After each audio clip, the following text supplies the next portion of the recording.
వేలాది మంది భక్తులందరూ కూడా ఇక్కడ వచ్చేసే సందర్భంలో అందరూ కూడా ఆ దేవుడి వారి ఆశీస్సులతో మీరు మీ కుటుంబ సభ్యులు మీరు పంటలతో బాగుండాలని, కరోనా లాంటి మహమ్మారి మళ్ళెప్పుడు రాకుండా ఉండాలని ఆ స్వామివారిని ప్రార్థిస్తూ ఈ దేవస్థానం హైవేకు దగ్గరగా ఉండడం, ఎల్లారెడ్డిపురం నల్గొండ టౌన్ దగ్గరగా ఉండడం, ఇప్పటికే ప్రతి అమావాస్య రోజు కూడా వేలాది మందిగా వస్తుంటారు భక్తులు.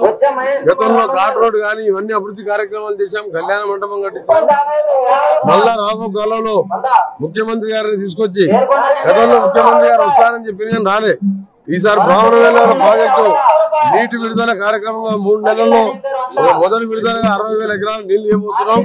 దానికోసం రోజు ఫాలో చేస్తున్నాం. నేను ఎమ్మెల్యే గారు నీటి విడుదల చేసే సందర్భంగా యూనివర్సిటీతో పాటు ఈ పుణ్యక్షేత్రాన్ని కూడా చూపించి ఇక్కడ రివ్యూ చేసి ఇంకా అన్ని వసతులు కల్పించి ఘాట్ రోడ్ కూడా 2వ ఘాట్ రోడ్ గా చేసుకుంటూ వసతులు వచ్చిన భక్తుల పడుకునే విధంగా కొన్ని డార్మెంట్ నిర్మించడం, పైన స్థలం తక్కువ ఏ విధంగా అభివృద్ధి ఆలోచించుకొని చేస్తాం.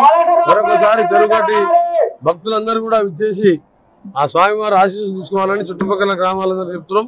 సమ్మక్క సారక్క జాతర కూడా ఇదే సమయంలో ఉండడం అదృష్టంగా భావిస్తూ ఈసారి వర్షాలు తక్కువగా ఉండడం, రైతులు కొద్దిగా ఇబ్బంది పడుతున్నాం.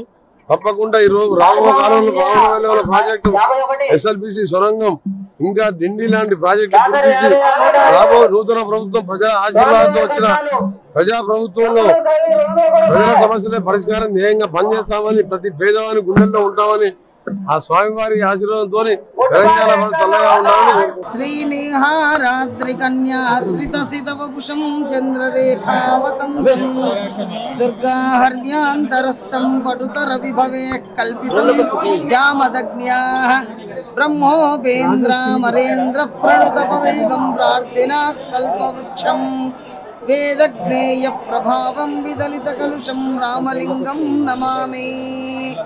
ఈ యొక్క త్రేతాయుగంలో వెలిసి జగద్విఖ్యాతిగాంచి సమస్త ప్రజలకు ఇలవేల్పుగా ఉండి సమస్త కోరికలు తీర్చుతున్నటువంటి జడల రామలింగేశ్వర స్వామి వారి కళ్యాణ మహోత్సవము ఈరోజు అత్యంత వైభవోపేతంగా బ్రాహ్మీ ముహూర్తం నుండి ప్రారంభించుకొని తలంబ్రాలు కార్యక్రమం జరిగింది.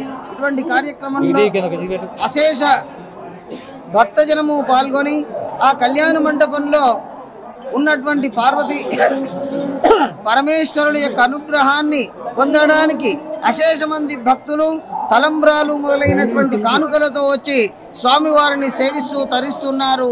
ఈ యొక్క రథసప్తమి సూర్య జయంతి పురస్కరించుకొని ఈ శివాలయంలో, ఈ ఇక్ష్వాద్రి క్షేత్రంలో, ఈ చెరుకు గట్టులో జడల రామలింగేశ్వర స్వామి వారి కళ్యాణ మహోత్సవం చాలా